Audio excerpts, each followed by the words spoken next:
Mesmo na Idade da Pedra, quando tudo saía do controle, alguém já dizia: basta! Quando o império esquecia seus princípios, a verdade surgia em uma só palavra: basta. Basta!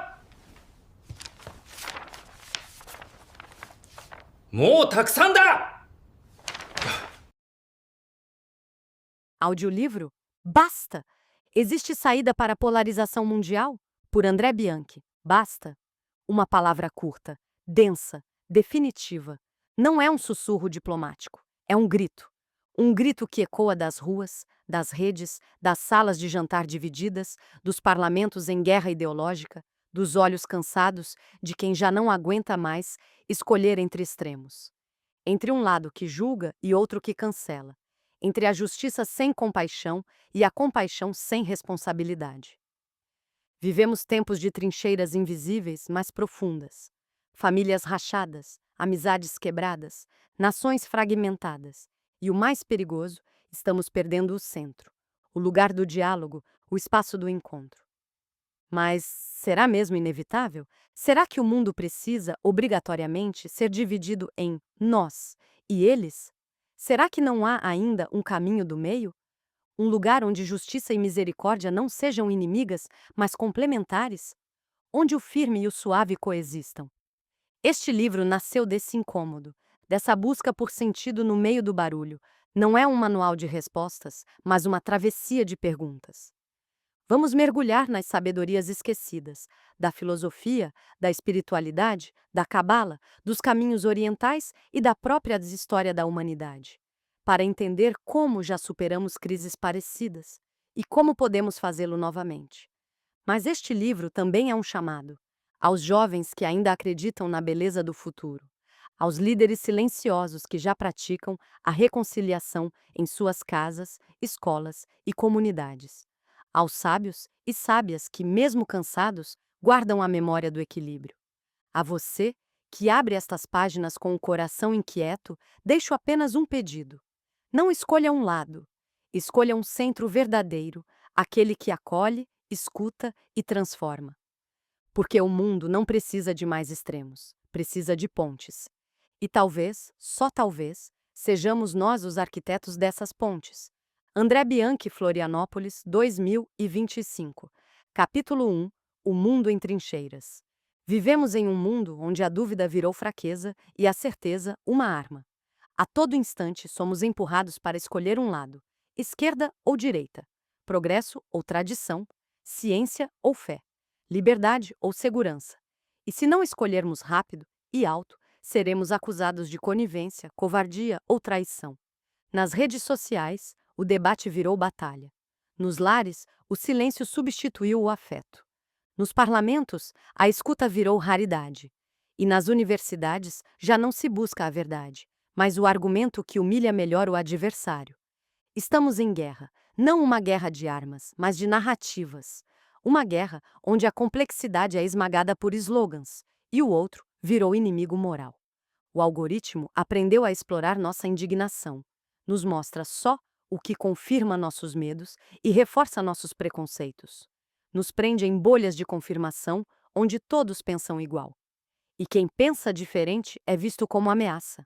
O resultado? Medo, cansaço, agressividade, desconfiança.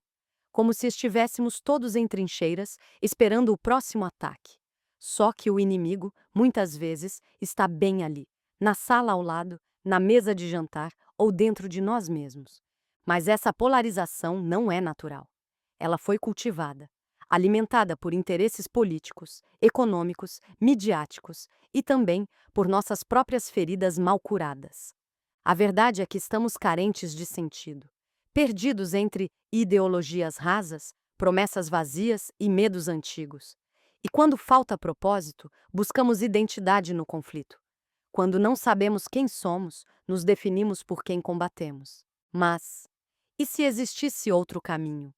E se não precisássemos escolher entre extremos? E se houvesse um ponto de equilíbrio entre justiça e compaixão, razão e intuição, firmeza e gentileza? Neste livro, vamos buscar essa resposta. porque antes de seguir para a frente, talvez precisemos lembrar quem já nos ensinou a viver no meio. Nas próximas páginas, vamos olhar para trás, para os sábios que vieram antes de nós e redescobrir o poder do caminho do meio.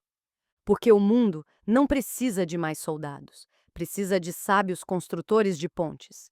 E tudo começa com uma pergunta sincera: estamos dispostos a escutar quem pensa diferente? Capítulo 2. Onde perdemos o centro? O centro não desapareceu de repente. Ele foi sendo corroído, aos poucos, silenciosamente, por ressentimentos, desilusões e uma urgência por respostas fáceis. Durante muito tempo, acreditamos que o progresso bastaria, que bastava mais tecnologia, mais crescimento, mais liberdade individual e que a humanidade, naturalmente, se tornaria mais justa, mais conectada, mais consciente. Mas não foi bem assim. À medida que a modernidade avançava, a alma humana foi ficando mais exposta e mais fraturada. Perdemos o senso de comunidade. Trocaram-se os rituais compartilhados por rotinas solitárias. E no vazio espiritual, deixado pela queda das grandes narrativas, religiões, mitos, tradições, nos agarramos a ideologias como se fossem novas doutrinas infalíveis. A política virou religião, o consumo virou identidade, o ego virou altar. E nesse cenário, o equilíbrio passou a parecer fraqueza. A ponderação virou omissão, o diálogo virou traição. Em um mundo que grita, quem escuta parece invisível. Em um mundo de certezas absolutas, quem duvida parece inseguro. Mas não foi sempre assim. Em tempos mais antigos, mesmo diante de conflitos profundos, existia um respeito pela ambiguidade. O sábio era aquele que sabia quando falar e quando calar, quando avançar e quando esperar, quando resistir e quando perdoar. Hoje essa sabedoria está sufocada, não por falta de conhecimento, mas por excesso de ruído. Estamos hiperconectados, mas emocionalmente desconectados. Temos acesso a toda a informação do mundo, mas desaprendemos a refletir. Agimos antes de compreender, julgamos antes de ouvir, cancelamos antes de conversar. A pergunta que se impõe é: como chegamos a esse ponto? Não basta culpar a tecnologia ou os políticos. A polarização foi alimentada por cada um de nós, toda vez que escolhemos o conforto do grupo ao invés da busca pela verdade. Toda vez que trocamos a curiosidade pela certeza, toda vez que deixamos de perguntar: e se eu estiver errado? Recuperar o centro exige coragem. Coragem de confrontar o próprio orgulho, de escutar sem reagir, de caminhar com os dois pés, o da firmeza e o da compaixão. Antes de irmos adiante, precisamos resgatar algo que parece simples, mas é profundamente revolucionário: a arte de ouvir de verdade. É nesse espírito que, no próximo capítulo, vamos revisitar os ensinamentos milenares que nos apontaram, muito antes de nós, o valor do equilíbrio. Porque a saída, talvez, esteja onde menos temos olhado, no silêncio entre os extremos. Capítulo 3. Sabedorias ancestrais e o caminho do meio. Muito antes de a palavra polarização existir, os sábios da humanidade já enfrentavam os dilemas dos extremos. Em tempos antigos, onde não havia redes sociais nem partidos, o conflito era interno e a verdadeira batalha era travada dentro da alma humana. E foi nesse campo invisível que nasceu uma das ideias mais poderosas já concebidas: o caminho do meio. Buda e a renúncia aos extremos. Siddhartha Gautama, o Buda, viveu o luxo dos palácios e a miséria das ruas.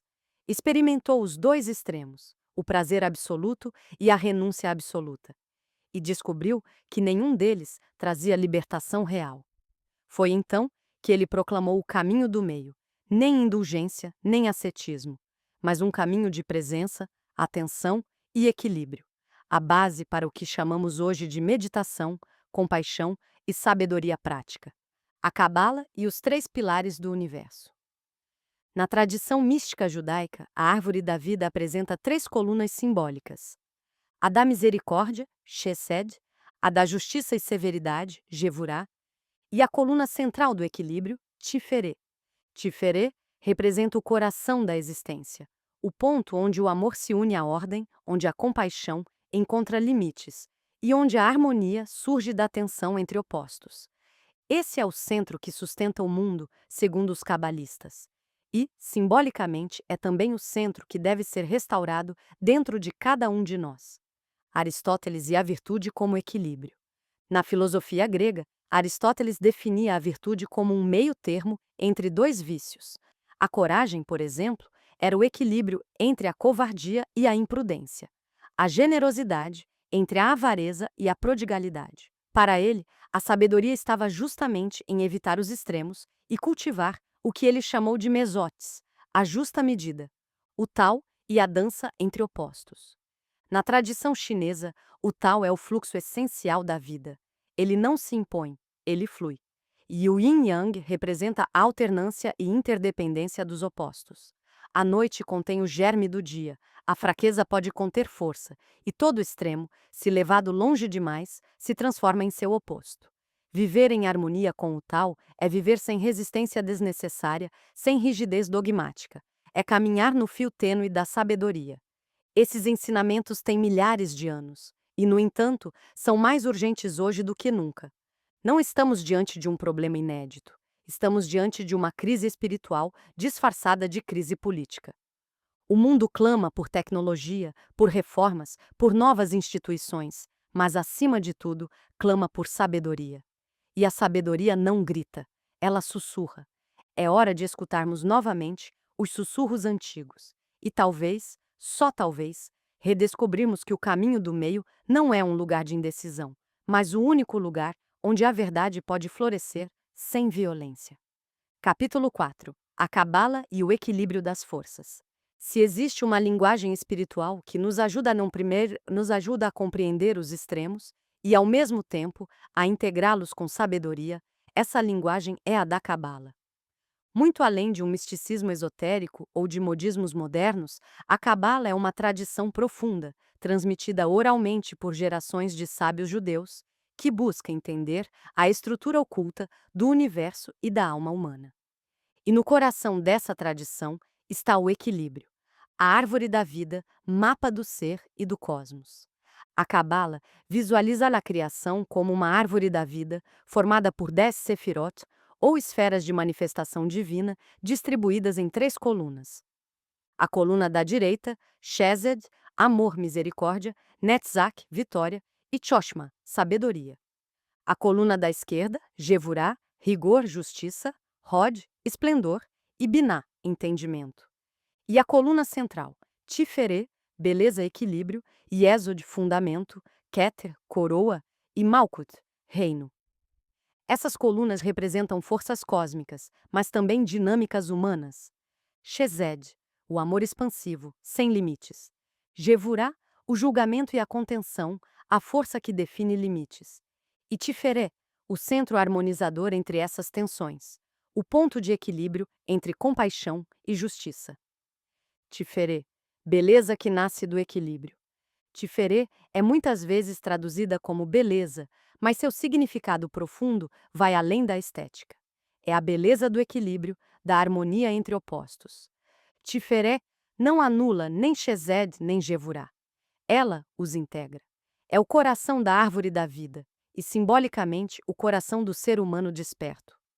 Na prática, isso nos convida a um modo de viver onde a justiça não é dura demais para ferir e o amor não é cego a ponto de ser permissivo. Essa é a síntese que o mundo perdeu e que precisa urgentemente reencontrar. O que a Cabala nos ensina sobre tempos extremos? A Cabala nos lembra de algo essencial. Toda energia, quando levada ao excesso, torna-se destrutiva. O amor sem limites pode sufocar. A justiça sem compaixão pode esmagar. A expansão sem contenção vira caos. A contenção sem doçura vira tirania. Nos tempos de hoje, vemos isso com clareza.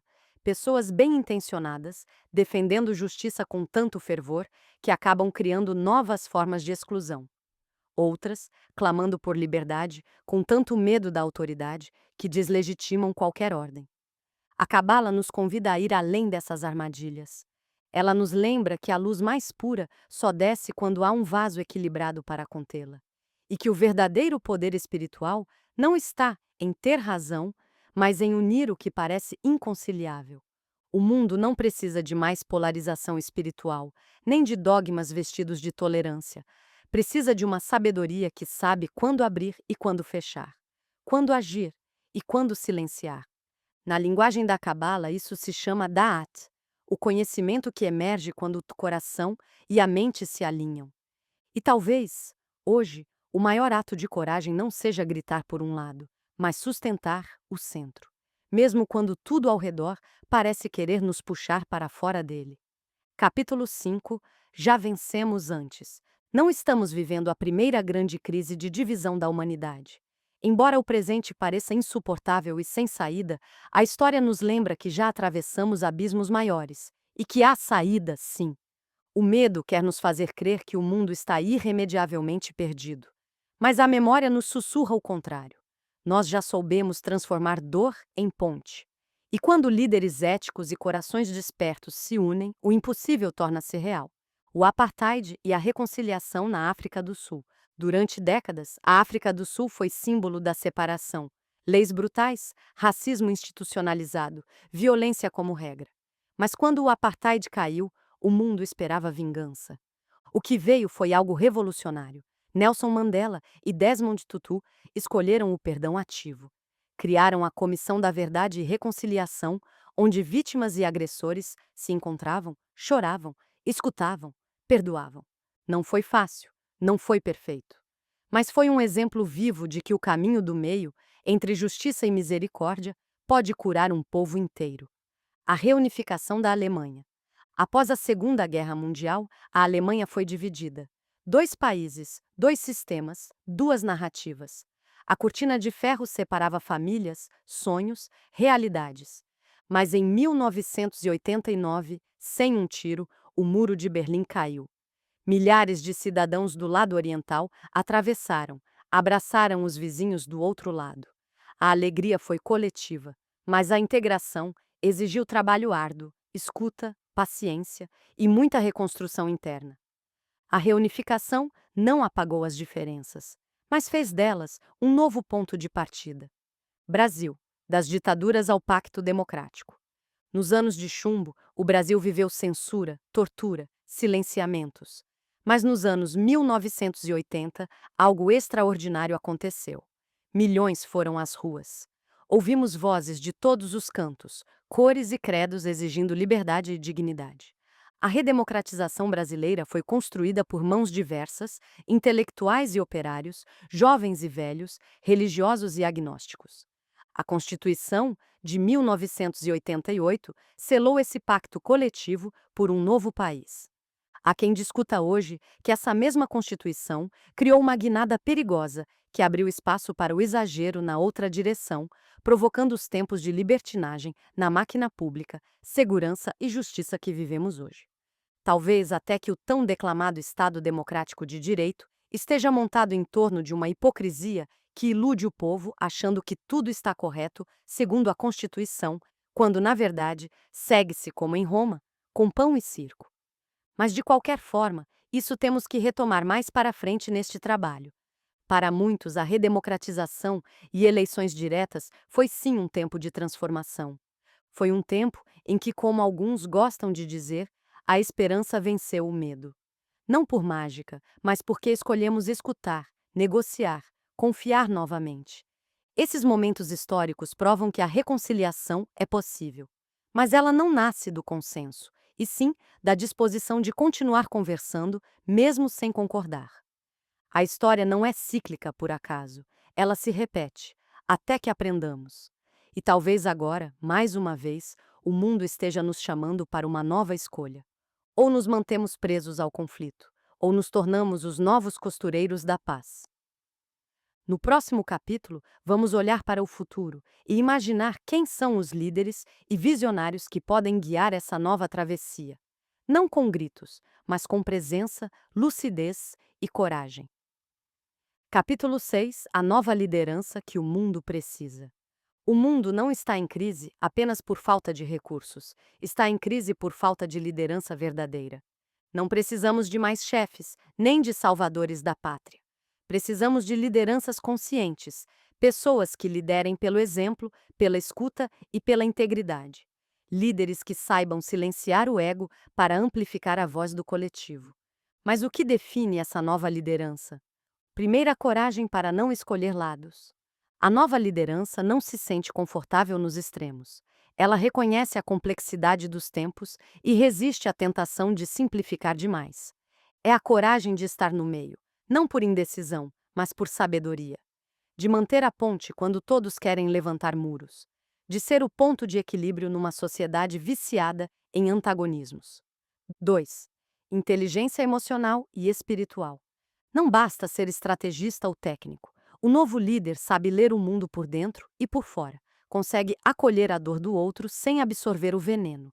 Tem raiz espiritual, mas não dogmática. Tem clareza mental, mas não arrogância racional. Ele sabe que a verdadeira transformação não começa no palco, mas no próprio coração. Terceira, capacidade de escuta profunda. O bom líder do passado sabia falar bem. O novo líder precisa saber ouvir melhor ainda. Ouvir o que não foi dito. Ouvir além das palavras. Ouvir sem julgamento, sem preparar a resposta enquanto o outro ainda fala. A escuta verdadeira é um gesto revolucionário. Quarta, ação com propósito. Esse novo líder não está em busca de fama, curtidas ou cargos. Ele age por um propósito maior do que ele mesmo. Entende que cada decisão é uma semente lançada no solo do futuro. E que sua missão não é agradar a todos, mas ser fiel à verdade que o habita, mesmo que isso custe o aplauso fácil. 5. Juventude desperta sabedoria ancestral. A liderança que o mundo precisa será intergeracional. Jovens com coragem, energia e visão de futuro. E anciãos com lucidez, memória e calma. Não se trata de idade biológica, mas de disposição espiritual. Quem já viu o mundo arder pode ensinar a apagar incêndios. E quem nunca se acomodou pode reacender esperanças adormecidas. O mundo está sedento por líderes assim. E talvez você, que lê este livro, esteja sendo chamado. Não para dominar, mas para servir. Não para vencer uma guerra, mas para reconstruir um tecido rasgado. A liderança do futuro será humilde, espiritual e radicalmente humana. E ela já está surgindo nas escolas, nas favelas, nos laboratórios, nas periferias, nos coletivos, nas rodas de conversa e nas práticas silenciosas de gente comum que decidiu viver diferente. No último capítulo, faremos um convite final, um chamado claro, direto e inadiável, porque o tempo é agora. Capítulo 7. Convite à ação. Basta, não como ponto final, mas como ponto de virada. Este livro não quer convencer ninguém. Ele quer acordar. Acordar aqueles que, como você, sentem que algo está fora do lugar. Que há mais do que brigas ideológicas, memes políticos e discussões vazias. Que há algo mais profundo em jogo, a alma da humanidade. Chegamos a um ponto onde o barulho se tornou normal e o silêncio insuportável. Onde escolher o meio parece covardia, quando, na verdade, é o maior ato de coragem. Mas agora você sabe, o meio não é ausência, é presença madura. É o lugar onde os opostos se escutam, onde a justiça e a compaixão se encontram, onde a verdade pode nascer sem precisar matar ninguém. Este é o chamado, seja ponte, seja espaço, seja um novo tipo de ser humano, mais íntegro, mais escutador, mais inteiro. Você não precisa de um cargo para liderar, nem de um diploma para servir, nem de um partido para agir. Comece onde você está, na sua família, na sua escola, na sua comunidade, no seu grupo de amigos, nas redes sociais, na sua escuta, no seu silêncio. Pare de esperar por heróis. Você é o ponto de equilíbrio que o mundo espera. Não será fácil. Você será atacado por todos os lados, chamado de ingênuo por uns, de isento por outros. Mas continue firme, porque o equilíbrio nunca foi covardia. Foi sempre resistência sagrada. Se você chegou até aqui, não saia igual. Escolha, comprometa-se, porque o mundo muda quando alguém diz, de verdade, basta. E esse alguém pode ser você. F.I.M. Escrito por André Bianchi com uma profunda esperança em inspirar pelo menos um novo líder. Sobre o autor. André Bianchi Monterrazzo é engenheiro de formação com MBA internacional pela prestigiada Escola de Negócios INSEAD, na França. Atuou por mais de 2 décadas como executivo e empreendedor em multinacionais e startups, com passagens marcantes por Brasil, Estados Unidos, Japão e Europa. Durante muitos anos, buscou respostas no mundo corporativo, nas cidades globais e nos grandes fóruns de negócios. Mas foi ao desacelerar e ouvir os silêncios da vida, conectando-se com a natureza, com sua espiritualidade e com histórias simples e profundas de gente comum, que iniciou sua verdadeira transformação. Nos últimos anos, André deixou para trás a pressa, os títulos e as fórmulas prontas para mergulhar em uma jornada de autoconhecimento, escuta interior e renovação de propósito. Seus livros refletem essa metamorfose. São convites sinceros a repensar o sucesso, a liberdade e o sentido da vida. Atualmente vive em Florianópolis, cercado pelas montanhas, pelo mar e por uma comunidade viva de histórias que inspiram suas crônicas, reflexões e projetos. Escreve sobre mudança, espiritualidade, inteligência artificial humanizada e o reencontro com o essencial, com leitores em vários países e traduções em múltiplos idiomas.